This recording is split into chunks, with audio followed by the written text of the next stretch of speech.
ਜਿਹੜਾ ਰੌਲਾ ਹੈ ਇਕੱਲਾ ਪੰਜਾਬ 'ਚ ਨਹੀਂ ਉੱਠ ਰਿਹਾ, ਉਹ ਇਹ ਰੌਲਾ ਕਰਨਾਟਕ 'ਚ ਵੀ ਉੱਠ ਰਿਹਾ, ਇਹ ਰੌਲਾ ਤਾਮਿਲਨਾਡੂ 'ਚ ਵੀ ਉੱਠ ਰਿਹਾ ਹੈ, ਇਹ ਮਹਾਰਾਸ਼ਟਰ 'ਚ ਵੀ ਉੱਠ ਰਿਹਾ ਹੈ। ਤੁਸੀਂ ਦੇਖੋਗੇ ਕਿ ਜਿਹੜਾ ਪੰਜਾਬ 'ਚ ਇਹ ਰੌਲਾ ਉੱਠ ਰਿਹਾ ਉਹ ਕੋਈ ਵਾਇਲੈਂਟ ਰੌਲਾ ਨਹੀਂ ਹੈਗਾ ਜਿੱਦਾਂ ਬਾਕੀ ਸਟੇਟਾਂ 'ਚ ਉੱਠ ਰਿਹਾ। ਪੰਜਾਬ 'ਚ ਤਾਂ ਲੋਕ ਸਿਰਫ ਰੋਸ ਜ਼ਾਹਰ ਕਰ ਰਹੇ ਹਨ।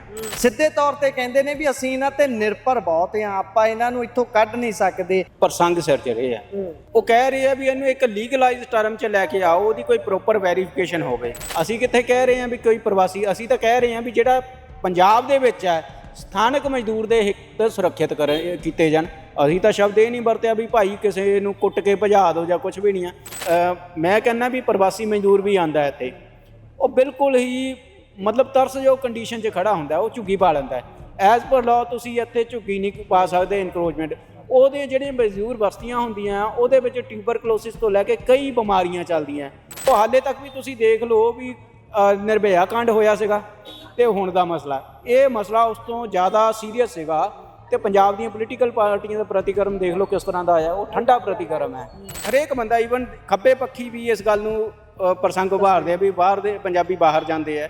ਪੰਜਾਬੀ ਬਾਹਰ 2-3 ਤਰ੍ਹਾਂ ਤੋਂ ਜਾਣੇ ਸ਼ੁਰੂ ਹੋਏ ਆ। ਪਹਿਲੀ ਗੱਲ ਤਾਂ ਉਹਨਾਂ ਦੇ ਇੱਥੇ ਫਰਜ਼ੀ ਐਨਕਾਊਂਟਰ ਸ਼ੁਰੂ ਹੋਏ, ਜਿਹੜੇ ਵਿੱਚ ਇਹ ਪ੍ਰਵਾਸੀ ਜਿਹੜੀਆਂ ਪੋਲੀਟੀਕਲ ਪਾਰਟੀਆਂ ਉਹ ਵੀ ਇਨਵੋਲਵ ਰਹੀਆਂ। ਤੇ ਇਹ ਵੀ ਉਹ ਵੋਟ ਪਾਉਣ ਲਈ ਐਲੀਜੀਬਲ ਕਿੱਦਾਂ ਹੋ ਜਾਂਦੇ ਆ। ਇਹਨਾਂ ਨੇ ਤਾਂ ਸਿਰਫ 2-3 ਆਪਣੇ ਆਧਾਰ ਕਾਰਡ ਬਣਾਏ ਹੋਏ ਆ, 2-3 ਜਗ੍ਹਾ ਇਹਨਾਂ ਨੇ ਵੋਟਾਂ ਬਣਾਈਆਂ ਹੋਈਆਂ। ਫਿਰ ਇੱਕ ਜਿਹੜਾ ਟੈਕਨੀਕਲੀ ਪੋਸੀਬਲ ਹੈ, ਬਿਲਕੁਲ ਹੈਗਾ, ਸਭ ਕੁਝ ਹੋ ਰਿਹਾ। ਯੂਪੀ 'ਚ 2-2 ਹਜ਼ਾਰ ਦਾ ਆਧਾਰ ਕਾਰਡ ਬਣ ਜਾਂਦਾ। ਸਾਡੀ ਰਾਜਧਾਨੀ ਦੇ ਵਿੱਚ ਸਾਡੀ ਲੈਂਗੁਏਜ ਇਹਨਾਂ ਨੇ ਬਾਹਰ ਕੱਢੀ ਹੈ। ਉਹ ਕਿਸ ਕਰਕੇ ਹੋਈ ਹੈ ਵੀ ਕਿਉਂਕਿ ਪ੍ਰਵਾਸੀਆਂ ਦੀ ਗਿਣਤੀ ਵਧਾਈ ਗਈ। ਉੱਥੇ 4 ਲੱਖ ਲੋਕਾਂ ਲਈ ਡਿਜ਼ਾਈਨ ਹੋਇਆ ਸ਼ਹਿਰ, 11 ਲੱਖ ਲੋਕਾਂ ਦਾ ਬਣਾਤਾ ਤੇ ਹੁਣ ਕਹਿ ਦਿੱਤਾ ਜੀ ਅਸੀਂ ਸਲਮ ਫ੍ਰੀ ਸ਼ਹਿਰ ਹੈ ਚੰਡੀਗੜ੍ਹ। ਬਿਲਕੁਲ ਇੱਕ ਬੰਦੇ ਇੱਕ ਖਿੱਤੇ ਤੋਂ ਉੱਥੇ ਦੇ ਮੂਲ ਨਿਵਾਸੀ ਹੀ ਘੱਟ ਕੀਤੇ ਜਾ ਰਹੇ ਹਨ, ਉਹ ਵੀ ਤੁਸੀਂ ਇੱਕ ਆਬਾਦੀ ਦਾ ਬੰਬ ਸਿੱਟ ਕੇ ਗੈਰ ਪੰਜਾਬੀ ਖੇਤਰ ਤੋਂ ਬੰਦੇ ਲਿਆ ਕੇ ਇੱਥੇ ਤੁਸੀਂ ਵਸਾ ਰਹੇ ਆ, ਉਹਨਾਂ ਨੂੰ ਉੱਥੇ ਦਾ ਵੋਟਰ ਬਣਾ ਰਹੇ ਆ। ਉਹਦੇ ਨਾਲ ਕੀ ਹੋ ਰਿਹਾ, ਪੰਜਾਬ ਦੇ ਮਸਲੇ ਡਾਇਲੂਟ ਹੋ ਰਹੇ ਹਨ। ਸਤਿ ਸ਼੍ਰੀ ਅਕਾਲ ਜੀ, ਪੰਜਾਬੀ ਰੇਡੀਓ ਤੇ ਪੰਜਾਬੀ ਟੀਵੀ ਯੂਐਸਏ ਇਸ ਸਮੇਂ ਤੁਸੀਂ ਵੇਖ ਰਹੇ ਹੋ। ਅਸੀਂ ਹੁਸ਼ਿਆਰਪੁਰ ਦੇ ਵਿੱਚ ਮੌਜੂਦ ਆ। ਇੱਥੇ ਛੋਟਾ ਬੱਚਾ ਹਰਵੀਰ ਸਿੰਘ ਜਿਸ ਦਾ ਕਿ ਦਰਿੰਦਗੀ ਦੇ ਨਾਲ ਕਤਲ ਕਰ ਦਿੱਤਾ ਜਾਂਦਾ ਹੈ, ਉਸ ਦੇ ਰੋਸ ਵਜੋਂ ਅੱਜ ਵੱਡੀ ਗਿਣਤੀ 'ਚ ਪੰਜਾਬੀ ਇਕੱਤਰ ਹੋਏ। ਮੇਰੇ ਨਾਲ ਬਾਈ ਗੰਗਵੀਰ ਸਿੰਘ ਰਠੌਰ ਹੁਣੀ ਮੌਜੂਦ ਨੇ, ਉਹਨਾਂ ਦੇ ਨਾਲ ਗੱਲਬਾਤ ਕਰਦੇ ਹਾਂ ਇਸ ਸਾਰੇ ਵਿਸ਼ੇ ਦੇ ਉੱਤੇ। ਬਾਈ ਜੀ, ਇਹ ਸਾਰਾ ਜਿਹੜਾ ਵਰਤਾਰਾ ਚੱਲ ਰਿਹਾ ਹੈ, ਬੇਸ਼ੱਕ ਹਰਵੀਰ ਦਾ ਕਤਲ ਬਹੁਤ ਬੇਰਹਿਮੀ ਦੇ ਨਾਲ ਹੋਇਆ, ਉਸ ਤੋਂ ਬਾਅਦ ਜਿਹੜਾ ਪ੍ਰਵਾਸੀਆਂ ਨੂੰ ਲੈ ਕੇ ਗੱਲਬਾਤ ਚੱਲ ਰਹੀ ਹੈ, ਇਹਦੇ ਬਹੁਤ ਸਾਰੇ ਕੋਣ ਨੇ। ਕੋਈ ਕਹਿੰਦਾ ਡੋਮਿਸਾਈਲ ਵਾਲਾ ਕਾਨੂੰਨ ਲਾਗੂ ਕਰਕੇ ਆਪਾਂ ਇਸ ਦਾ ਹੱਲ ਕੱਢ ਸਕਦੇ ਹਾਂ, ਕੋਈ ਕਹਿੰਦਾ ਪੱਕੇ ਤੌਰ ਤੇ ਕੈਪ ਲੱਗਣਾ ਚਾਹੀਦਾ ਵੀ ਆਪਾਂ ਇਹਨਾਂ ਨੂੰ ਰੋਕ ਸਕੀਏ, ਇਹ ਇੰਨੀ ਗਿਣਤੀ 'ਚ ਨਾ ਆਉਣ। ਪੰਜਾਬ ਦੇ ਵਿੱਚ ਜਿਹੜੀ ਕੌਮ ਹੈ ਉਹ ਦੇਸ਼ ਦੇ ਵਿੱਚ ਘੱਟ ਗਿਣਤੀ ਹੈ ਤੇ ਇਸ ਪੱਖ ਤੋਂ ਤਾਂ ਅਸੀਂ ਫਿਰ ਇੱਕ ਸਪੈਸ਼ਲ ਸਟੇਟਸ ਦੇ ਹੱਕਦਾਰ ਹਾਂ। ਤੁਹਾਨੂੰ ਨਹੀਂ ਲੱਗਦਾ ਕਿ ਉਹ ਸਪੈਸ਼ਲ ਸਟੇਟਸ ਹੋਵੇ ਤੇ ਇੱਥੇ ਉਹ ਡੈਮੋਗ੍ਰਾਫਿਕ ਸਟਰਕਚਰ ਨੂੰ ਸੱਟ ਨਾ ਵੱਜੇ ਜਿਹੜੀ ਹੁਣ ਬਹੁਤ ਵੱਡੀ ਗਿਣਤੀ 'ਚ ਆਲਰੇਡੀ ਵੱਜ ਚੁੱਕੀ ਹੈ? ਦੇਖੋ, ਜਿਹੜਾ ਦੇਸ਼ ਦੇ ਵੱਖ-ਵੱਖ ਹਿੱਸਿਆਂ ਵਿੱਚ ਕਾਨੂੰਨ ਬਣਿਆ, ਚਾਹੇ ਉਹ 371 ਦੇ ਅੰਡਰ ਹੀ ਅਰੁਣਾਚਲ ਨੂੰ ਮਿਲਿਆ ਹੈ ਜਾਂ ਨਾਗਾਲੈਂਡ ਨੂੰ ਦਰਜਾ ਮਿਲਿਆ ਹੋਇਆ ਹੈ ਜਾਂ ਮਿਜ਼ੋਰਮ ਨੂੰ ਦਰਜਾ ਮਿਲਿਆ ਹੋਇਆ ਹੈ, ਉਹ ਇਸੇ ਕਰਕੇ ਹੈ। ਈਵਨ ਜਿਹੜਾ ਹਿਮਾਚਲ ਦਾ 118 ਕਾਨੂੰਨ ਹੈ ਉਹ ਵੀ ਇਸੇ ਕਰਕੇ ਹੈ ਕਿ ਉਹ ਕਿਉਂਕਿ ਉੱਥੇ ਦੇ ਸਥਾਨਕ ਲੋਕਾਂ ਦੇ ਹਿੱਤ ਜਿਹੜੇ ਆ ਸੁਰੱਖਿਅਤ ਰੱਖ ਸਕਣ। ਸੋ ਇਸ ਕਰਕੇ ਇਹ ਜਿਹੜਾ ਮਸਲਾ ਹੈ, ਕਿਉਂਕਿ ਪੰਜਾਬੀ ਜਿਹੜਾ ਹੈ ਇੱਥੇ ਇੱਕ ਕੌਮੀਅਤ ਦੀ ਲੜਾਈ ਤਾਂ ਲੜ ਹੀ ਰਿਹਾ ਹੈ, ਉਹ ਲਿੰਗੁਇਸਟਿਕ ਲੜਾਈ ਵੀ ਲੜ ਰਿਹਾ। ਸਾਨੂੰ ਪੰਜਾਬੀ ਜਿਹੜਾ ਖਿੱਤਾ ਹੈ ਉਹ ਬੜੇ ਸੰਘਰਸ਼ ਤੋਂ ਬਾਅਦ ਮਿਲਿਆ ਹੈ। ਉਹਦੇ ਵਿੱਚ ਸਾਡੇ ਕਿੰਨੀਆਂ ਸ਼ਹੀਦੀਆਂ ਵੀ ਹੋਈਆਂ, ਕਿੰਨਾ ਜ਼ਬਰ ਵੀ ਝੱਲਣਾ ਪਿਆ ਤੇ ਉਹਦੇ ਵਿੱਚੋਂ ਸਾਨੂੰ ਦਿੱਤਾ ਵੀ ਇਸ ਤਰ੍ਹਾਂ ਤੋਲ ਮੋੜ ਕੇ ਹੈ ਕਿ ਅਸੀਂ ਉਸ ਦਾ ਪੂਰਾ ਬੈਨੀਫਿਟ ਵੀ ਨਹੀਂ ਚੁੱਕ ਸਕੇ। ਸੋ ਜੋ ਕੁਝ ਸਾਡੇ ਹਿੱਸੇ ਆਇਆ ਹੁਣ ਉਸ ਨੂੰ ਵੀ ਖਤਮ ਕਰਨ ਦੀ ਪੂਰੀ ਕੋਸ਼ਿਸ਼ ਕੀਤੀ ਜਾ ਰਹੀ ਹੈ। ਇੱਕ ਡੈਮੋਗ੍ਰਾਫੀ ਜਿਹੜਾ ਚੇਂਜ ਹੈ ਨਾ, ਉਹਨੂੰ ਯੂਜ਼ ਕੀਤਾ ਜਾ ਰਿਹਾ। ਉਹਦੇ ਤਹਿਤ ਜਿਹੜਾ ਰੌਲਾ ਹੈ ਇਕੱਲਾ ਪੰਜਾਬ 'ਚ ਨਹੀਂ ਉੱਠ ਰਿਹਾ, ਉਹ ਇਹ ਰੌਲਾ ਕਰਨਾਟਕ 'ਚ ਵੀ ਉੱਠ ਰਿਹਾ, ਇਹ ਰੌਲਾ ਤਾਮਿਲਨਾਡੂ 'ਚ ਵੀ ਉੱਠ ਰਿਹਾ ਹੈ, ਇਹ ਮਹਾਰਾਸ਼ਟਰ 'ਚ ਵੀ ਉੱਠ ਰਿਹਾ। ਸੋ ਇਹ ਸਾਰੇ ਭਾਰਤ 'ਚ ਉੱਠ ਰਿਹਾ। ਪਰ ਫਿਰ ਵੀ ਤੁਸੀਂ ਦੇਖੋਗੇ ਕਿ ਜਿਹੜਾ ਪੰਜਾਬ 'ਚ ਇਹ ਰੌਲਾ ਉੱਠ ਰਿਹਾ ਉਹ ਕੋਈ ਵਾਇਲੈਂਟ ਰੌਲਾ ਨਹੀਂ ਹੈਗਾ ਜਿੱਦਾਂ ਬਾਕੀ ਸਟੇਟਾਂ 'ਚ ਉੱਠ ਰਿਹਾ। ਪੰਜਾਬ 'ਚ ਤਾਂ ਲੋਕ ਸਿਰਫ ਰੋਸ ਜ਼ਾਹਰ ਕਰ ਰਹੇ ਹਨ ਤੇ ਉਸ ਰੋਸ ਨੂੰ ਹੀ ਨੈਗੇਟਿਵ ਸ਼ੇਡ ਦੇਣ ਦੀ ਕਾਫੀ ਧਿਰਾਂ ਕੋਸ਼ਿਸ਼ ਕਰ ਰਹੀਆਂ ਹਨ। ਸੋ ਇਸ ਕਰਕੇ ਮੈਨੂੰ ਲੱਗਦਾ ਵੀ ਇਹ ਜੈਨੂਅਨ ਮਸਲਾ ਹੈ। ਹਾਲੇ ਤੱਕ ਇਹਦਾ ਕੋਈ ਨੈਗੇਟਿਵ ਇੰਪੈਕਟ ਨਹੀਂ ਗਿਆ। ਹਾਂ, ਕੁਝ ਧਿਰਾਂ ਨੇ ਇਸ ਨੂੰ ਨੈਗੇਟਿਵ ਕਰਨ ਦੀ ਕੋਸ਼ਿਸ਼ ਕੀਤੀ ਹੈ, ਪਰ ਉਹਨਾਂ ਨੂੰ ਅਸੀਂ ਪੂਰੀ ਤਰ੍ਹਾਂ ਕਾਨੂੰਨੀ ਤੌਰ ਤੇ ਜਵਾਬ ਦੇਵਾਂਗੇ। ਅਸੀਂ ਉਹਨਾਂ ਨੂੰ ਕਹਿੰਦੇ ਹਾਂ ਕਿ ਤੁਸੀਂ ਲੀਗਲੀ ਕਿਸੇ ਵੀ ਓਪਨ ਫੋਰਮ ਤੇ ਆ ਕੇ ਬੈਠ ਲਓ, ਇੱਕ ਗੱਲ ਕਰ ਲਓ, ਬਜਾਏ ਤੁਸੀਂ ਉਹ ਇੱਕ ਪ੍ਰੋਪੇਗੈਂਡਾ ਪੋਲਿਟਿਕਸ ਦਾ ਹਿੱਸਾ ਬਣਨ ਤੋਂ ਤੁਸੀਂ ਸਾਡੇ ਨਾਲ ਓਪਨ ਫੋਰਮ ਤੇ ਡਿਬੇਟ ਕਰੋ। ਅਸੀਂ ਸਰਕਾਰ ਤੱਕ ਅਪਰੋਚ ਕਰ ਰਹੇ ਹਾਂ ਵੀ ਕੀ ਹੋਣਾ ਚਾਹੀਦਾ, ਕੀ ਨਹੀਂ ਹੋਣਾ ਚਾਹੀਦਾ। ਸਾਡੀ ਇੱਕ ਆਜ਼ਾਦ ਭਾਰਤ ਦੇ ਸਿਟੀਜ਼ਨ ਦੇ ਤੌਰ ਤੇ ਇੱਕ ਕਨਸਟੀਟਿਊਸ਼ਨਲ ਮੰਗ ਹੈ, ਤੇ ਇਸ ਕਨਸਟੀਟਿਊਸ਼ਨਲ ਮੰਗ ਨੂੰ ਇਹ ਫਿਰਕਾਪ੍ਰਸਤ ਮੰਗ ਦੇ ਵਿੱਚ ਇਹ ਛੇੜ ਦੇ ਰਿਹਾ। ਸੋ ਇਸ ਕਰਕੇ ਮੈਨੂੰ ਲੱਗਦਾ ਵੀ ਜੈਨੂਅਨ ਮਸਲਾ ਹੈ, ਤੇ ਸਾਨੂੰ ਜਿਹੜੇ ਅਸੀਂ ਇਸ ਮਸਲੇ ਤੇ ਲੜ ਵੀ ਰਹੇ ਹਾਂ ਉਹਨਾਂ ਨੂੰ ਵੀ ਇਸ ਮਸਲੇ ਤੇ ਸੈਂਸਿਟੀਵਿਟੀ ਦੀ ਲੋੜ ਹੈ ਕਿ ਅਸੀਂ ਉਸ ਪ੍ਰੋਪੇਗੈਂਡੇ ਦਾ ਸ਼ਿਕਾਰ ਨਾ ਹੋ ਜਾਈਏ ਜਿਹੜੇ ਸਾਡੇ ਦੁਸ਼ਮਣ ਚਾਹੁੰਦੇ ਹਨ। ਅੱਛਾ, ਇਹਦੇ ਵਿੱਚ ਇੱਕ ਗੱਲ ਜਿਹੜੀ ਆ ਰਹੀ ਹੈ, ਤੁਸੀਂ ਵੀ ਵੈਸੇ ਉਹਨਾਂ ਧਿਰਾਂ ਦਾ ਜ਼ਿਕਰ ਕਰ ਦਿੱਤਾ ਹੈ, ਸਿੱਧੇ ਤੌਰ ਤੇ ਕਹਿੰਦੇ ਨੇ ਵੀ ਅਸੀਂ ਇਹਨਾਂ ਤੇ ਨਿਰਭਰ ਬਹੁਤ ਹਾਂ, ਆਪਾਂ ਇਹਨਾਂ ਨੂੰ ਇੱਥੋਂ ਕੱਢ ਨਹੀਂ ਸਕਦੇ। ਜੇਕਰ ਮੈਂ ਉਸ ਧਾਰਾ ਦੀ ਭਾਸ਼ਾ 'ਚ ਗੱਲ ਕਰਾਂ ਤਾਂ ਕਾਮਾ ਸ਼ਬਦ ਵਰਤਦੇ ਨੇ ਕਿ ਕਿਰਤੀ ਤੇ ਕੰਮ ਹੈ, ਕਿਰਤੀ ਕਾਮੇ ਨੂੰ ਉਖਾੜਨਾ ਗਲਤ ਗੱਲ ਹੈ। ਕੀ ਲੱਗਦਾ ਸੱਚੀਓ ਨਹੀਂ ਪੰਜਾਬ ਦਾ ਸਰ ਸਕਦਾ? ਕਹਿੰਦੇ ਫੈਕਟਰੀਆਂ ਖੜ ਜਾਣਗੀਆਂ, ਨਹੀਂ ਮਿਲੂਗੀ ਲੇਬਰ। ਕਹਿੰਦੇ ਖੇਤੀਬਾੜੀ ਦੇ ਵਿੱਚ ਤੁਹਾਡਾ ਜਿਹੜਾ ਕਮਾਦ ਹੈ ਉਹ ਕੌਣ ਸੰਭੂਗਾ, ਤੁਹਾਡਾ ਝੋਨਾ ਕੌਣ ਲਾਊਗਾ? ਕੀ ਤੁਹਾਡੇ ਤੋਂ ਇੰਨੀ ਪੰਜਾਬੀ ਲੇਬਰ ਹੈਗੀ ਹੈ ਉਸ ਸਕਿੱਲ ਵਾਲੀ, ਜਾਂ ਫਿਰ ਜਿਹੜਾ ਕਿਰਤੀ ਕਾਮੇ ਵਾਲਾ ਸ਼ਬਦ ਵਰਤਦੇ ਨੇ ਉਹਨੂੰ ਕਿਵੇਂ ਦੇਖਦੇ ਹੋ? ਦੇਖੋ ਉਹ ਜਿਹੜਾ ਹੈ ਨਾ ਉਹ ਇੱਕ ਪ੍ਰਸੰਗ ਸਿਰਜ ਰਹੇ ਆ। ਪੰਜਾਬ 'ਚ ਹਾਲੇ ਵੀ ਕਿਸੇ ਨੇ ਨਹੀਂ ਕਿਹਾ ਵੀ ਕਿਸੇ ਕਾਮੇ ਨੂੰ ਕੁੱਟ ਕੇ ਕੱਢੋ। ਉਹ ਕਹਿ ਰਹੇ ਆ ਵੀ ਇਹਨੂੰ ਇੱਕ ਲੀਗਲਾਈਜ਼ ਟਰਮ 'ਚ ਲੈ ਕੇ ਆਓ, ਉਹਦੀ ਕੋਈ ਪ੍ਰੋਪਰ ਵੈਰੀਫਿਕੇਸ਼ਨ ਹੋਵੇ। ਆਹ ਜਿਹੜੀ ਘਟਨਾ ਹੋਈ ਆ ਹੁਸ਼ਿਆਰਪੁਰ ਦੇ ਵਿੱਚ, ਇਸ ਤੋਂ ਬਾਅਦ ਮੰਡੀ ਦੇ ਵਿੱਚ ਚੈਕਿੰਗ ਹੋਈ ਹੈ। 1000 ਪ੍ਰਵਾਸੀ ਮਜ਼ਦੂਰ ਸੀਗਾ ਉੱਥੇ ਕੰਮ ਕਰ ਰਹੇ, ਕਿਸੇ ਦੀ ਵੀ ਕੋਈ ਵੈਰੀਫਿਕੇਸ਼ਨ ਹੋਈ ਕਿਸੇ ਦੀ ਵੀ ਕੋਈ ਵੈਰੀਫਿਕੇਸ਼ਨ ਨਹੀਂ ਹੋਈ ਸੀ।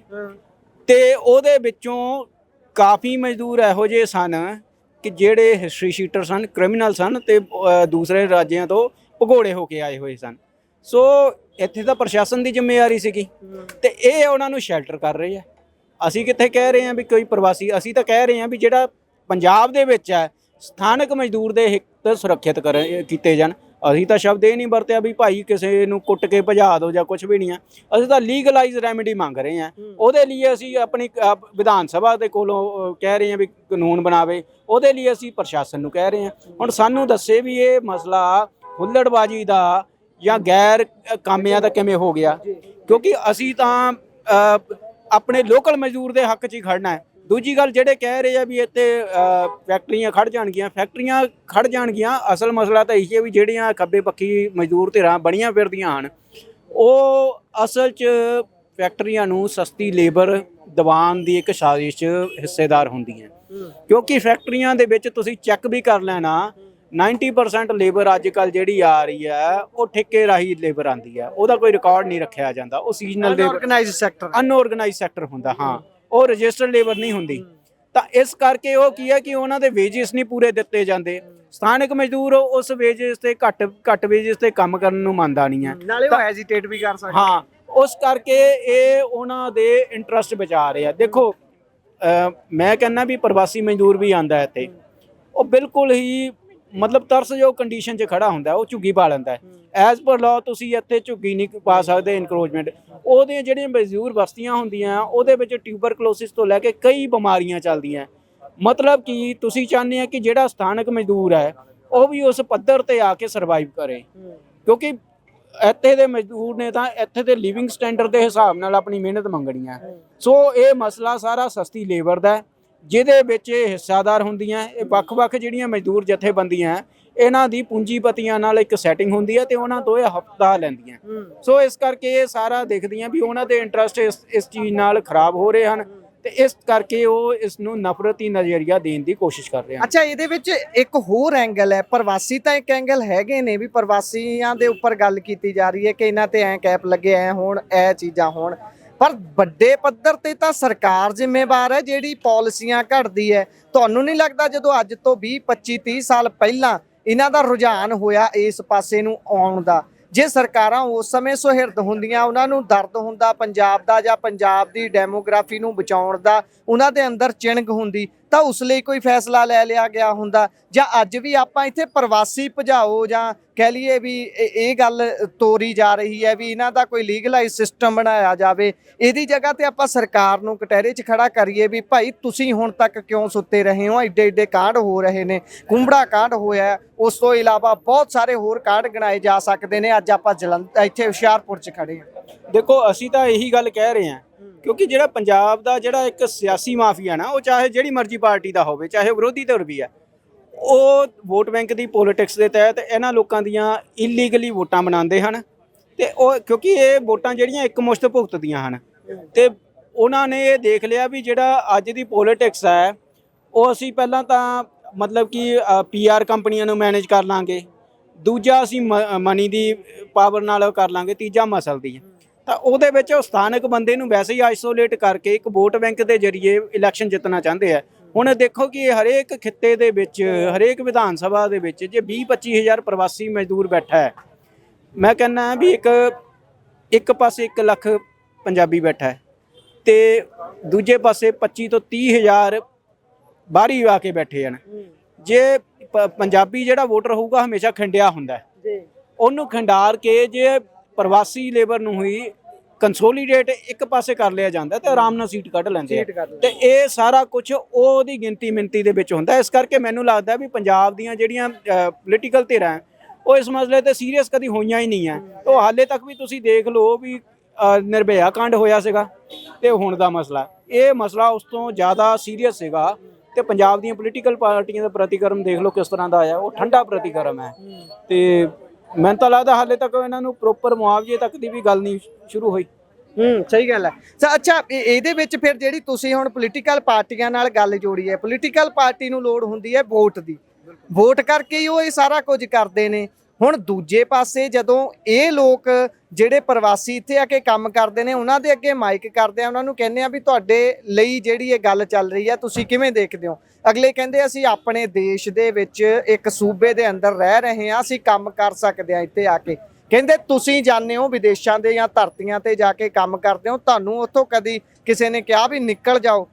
ਪਰ ਇੱਥੇ ਇਹ ਗੱਲ ਆਉਂਦੀ ਹੈ, ਜੇਕਰ ਸਾਡੇ ਪੰਜਾਬੀ ਜਾਂ ਹੋਰ ਵੀ ਸਟੇਟਾਂ ਤੋਂ ਜਿੱਥੋਂ ਵੀ ਜਾਂਦੇ ਨੇ, ਆਪਾਂ ਇਕੱਲੇ ਪੰਜਾਬੀਆਂ ਨੂੰ ਨਹੀਂ ਕਹਿੰਦੇ, ਉਹ ਉੱਥੇ ਜਾਂਦੇ ਨੇ ਤਾਂ ਉਹਨਾਂ ਨੂੰ ਘੱਟੋ ਘੱਟ ਇੱਕ ਲੰਬਾ ਸੰਘਰਸ਼ 5-5 10-10 ਕਈ ਦੇਸ਼ਾਂ ਦੇ ਵਿੱਚ 15-15 ਸਾਲ ਦਾ ਸੰਘਰਸ਼ ਕਰਨਾ ਪੈਂਦਾ।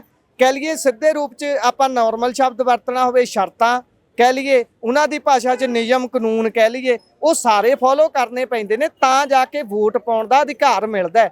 ਉੱਥੇ ਦੀਆਂ ਸਰਕਾਰਾਂ ਤਾਂ ਇੰਨੀ ਕਾਹਲੀ ਨਹੀਂ ਕਰਦੀਆਂ ਵੀ ਭਾਈ ਆ ਗਿਆ ਬੰਦਾ, ਇਹਨੂੰ ਪਹਿਲਾਂ ਵੋਟ 'ਚ ਕਨਵਰਟ ਕਰੋ।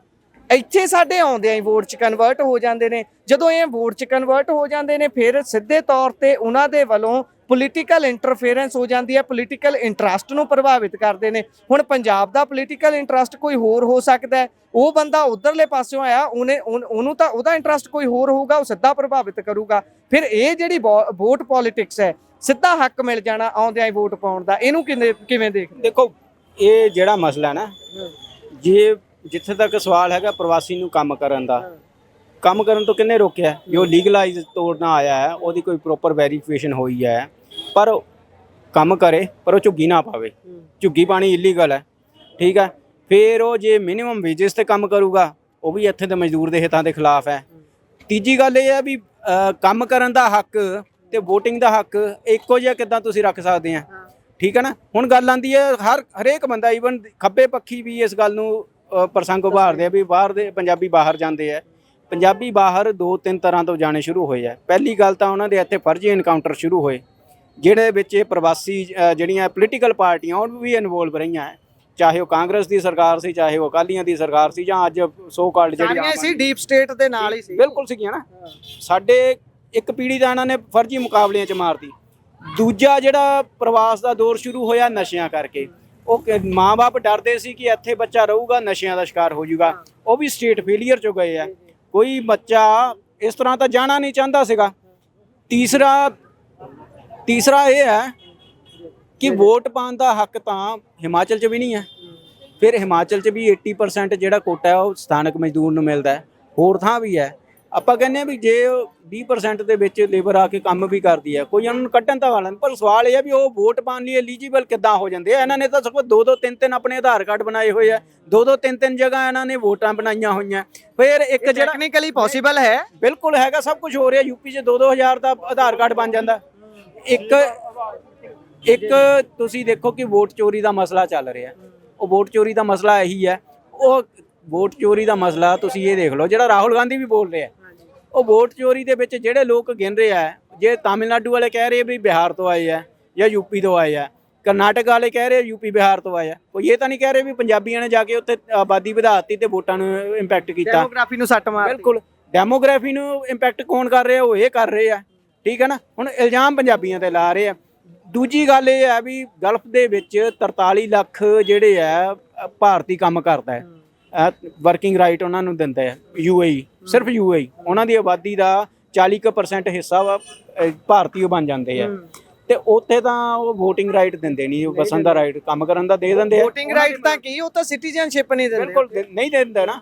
ਇਸੇ ਤਰ੍ਹਾਂ ਇਹ ਹੈ ਵੀ ਜਿਹੜਾ ਤੁਸੀਂ ਪੰਜਾਬ ਤੋਂ ਵਿਦੇਸ਼ ਨੂੰ ਹੋ ਰਹੇ ਪ੍ਰਵਾਸ ਨੂੰ ਭਾਰਤ ਦੇ ਬਾਕੀ ਕਿੱਤਿਆਂ ਤੋਂ ਹੋ ਰਹੇ ਪ੍ਰਵਾਸ ਨਾਲ ਨਹੀਂ ਜੋੜ ਸਕਦੇ। ਪੰਜਾਬੀ ਇੱਥੋਂ ਕੁੱਟ ਖਾ ਕੇ ਆਪਣੇ ਮੁਲਕ ਨੂੰ ਛੱਡ ਕੇ ਗਏ ਆ ਤੇ ਉਹ ਉੱਥੇ ਸ਼ਰਨਾਰਥੀ ਬਣੇ ਆ। ਉੱਥੇ ਦੇ ਉਹਨਾਂ ਨੇ ਨਿਯਮਾਂ ਨੂੰ ਪਾਲਣ ਕੀਤਾ, ਉੱਥੇ ਦਾ ਉਹਨਾਂ ਨੇ ਲੈਂਗੁਏਜ ਟੈਸਟ ਦਿੱਤਾ, ਉੱਥੇ ਉਹਨਾਂ ਨੇ ਵੱਡਾ ਸਰਮਾਇਆ ਇਨਵੈਸਟ ਕੀਤਾ।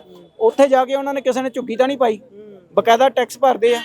ਉਹ ਉਹਨਾਂ ਦੇ ਵਿੱਚੋਂ ਸ਼ੇਅਰ ਹੋਲਡਰ ਤਾਂ ਬਣਦੇ ਹੀ ਨਹੀਂ ਆ, ਸਿੱਧੇ ਜਾ ਕੇ ਜੀ ਵੋਟ ਬਣਾ ਲੈਣੀ ਜਾਂ ਕੁਛ ਆ। ਉਹਨਾਂ ਨੂੰ ਤਾਂ ਇੱਕ ਲੰਬੇ ਸਟਰਗਲ ਤੋਂ ਬਾਅਦ ਮਿਲਣਾ।